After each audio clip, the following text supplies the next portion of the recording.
Patrick Hutzel from intensivcarehotline.com with another quick tip for families in intensive care. Today I have an email from Kimberly who says, "Hi Patrick, my dad is in ICU and on a ventilator.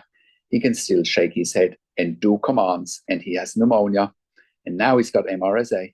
The doctors would like to put in a tracheostomy, and my sister and I know he doesn't want to be on life support for long.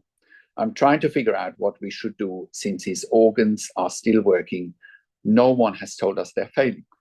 Well, thank you so much, Kimberly, for writing in.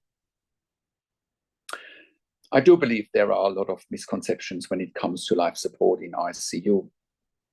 It should always only be temporary, right? It should not be a permanent solution. So what does that mean? The first question here that you are missing is, what are they doing to avoid the tracheostomy? What are they doing to get your dad off the ventilator and the breathing tube to begin with, right? So have they cleared the pneumonia? If they've cleared the pneumonia, they should be clearly weaning him off the ventilator as quickly as possible. Stop sedation, stop opiates, wean him off the ventilator as quickly as possible. I have made a video about that, how to wean a critically ill patient off the ventilator and the breathing tube, and I highly encourage you to watch that video or read the article so that you know what steps they need to follow, right? Now, one thing is for sure, if you don't do a tracheostomy and you potentially withdraw treatment, withdraw life support, there's no guarantee that your dad is going to die, depending on where he's in terms of its recovery. If he is going to die, is that really what you want, given that all other organs are still intact, right? The biggest challenge for families in intensive care is that they don't know what they don't know. They don't know what to look for. They don't know what questions to ask. They don't know their rights. They don't know how to manage doctors and nurses in intensive care, right? That's exactly what you are dealing with. So, getting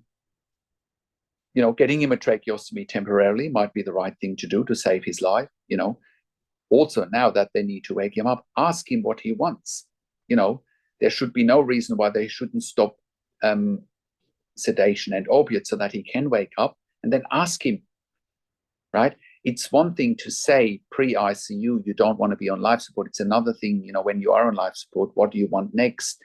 Assuming you can make your own decision, right? Ask him, because unless you are in that situation, or unless you've seen it with, thousands of critically ill patients that I have been working in critical care nursing for nearly 25 years in 3 different countries, where I worked as a nurse manager for over 5 years, and where I've been working, where I've worked as a consultant and advocate here at intensivcarehotline.com, consulting hundreds, if not thousands, of families in intensive care since 2013 at intensivcarehotline.com. I can confidently say that we have saved many lives as part of our consulting and advocacy. And you can verify that on our testimonials section at intensivcarehotline.com, and you can verify it at our intensivcarehotline.com podcast section, where we've done some client interviews. So, Kimberly, it's a difficult situation to be in. I understand that. But I argue that if your dad can't come off the ventilator for whatever reason, he needs a tracheostomy to buy him time, also so that he can make his own decision. Once he has a tracheostomy, sedation, opiates should be off. He should be more awake. Talk to him, ask him what he wants before you're making any premature decisions that you might regret. Always make decisions today that you don't regret in 12 months' time, right? Always do that. Okay. So, and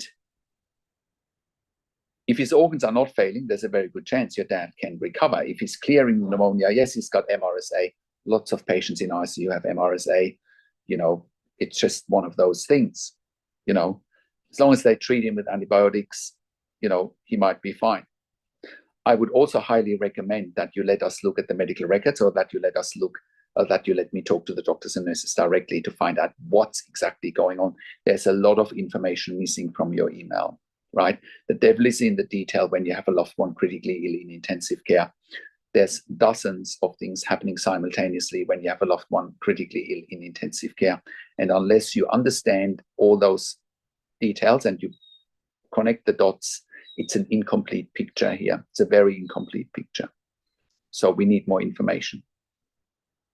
but don't make any hasty decisions, and make decisions that you do not regret in 12 months' time, 24 months' time. God forbid if your dad would not survive, because there's no return and no coming back from that. Now, because we get so many questions for families in intensive care, that's why we created a membership for families of critically ill patients in intensive care. And you can become a member if you go to intensivecarehotline.com, if you click on the membership link, or if you go to intensivecaresupport.org directly.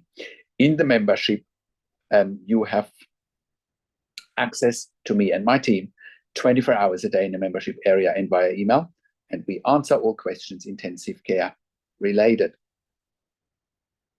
In the membership, you also have exclusive access to 21 ebooks and 21 videos that I have personally written and recorded. And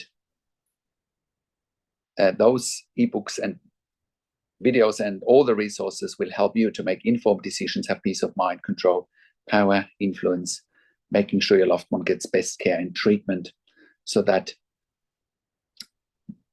you can influence decision making fast, right? I also do one-on-one consulting and advocacy over the phone, Zoom, Skype, WhatsApp, whichever medium works best for you. And I talk to you and your families directly. I talk to you and your families directly, and I handhold you through this once-in-a-lifetime situation that you simply can't afford to get wrong.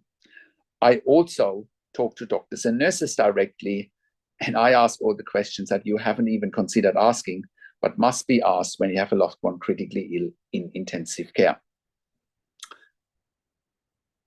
I also represent you in family meetings with intensive care teams. I also we also do medical record reviews in real time so that you can get a second opinion in real time. We also do medical record reviews after intensive care so that in case you have unanswered questions, if you need closure, or if you are suspecting medical negligence. And all of that you get at intensivecarehotline.com. Call us on one of the numbers on the top of our website, or simply send us an email to support@intensivecarehotline.com with your questions. And if you like my videos, subscribe to my YouTube channel for regular updates for families in intensive care. Click the like button, click the notification bell, comment below what you want to see next, what questions and insights you have from this video. And share the video with your friends and families. I also do a weekly YouTube live where I answer your questions live on a show. And you will get notification for the YouTube live if you are a subscriber to my YouTube channel, or if you are a subscriber to our email newsletter at intensivecarehotline.com. Thank you so much for watching. This is Patrick Hutzel from intensivecarehotline.com, and I will talk to you in a few days. Take care for now.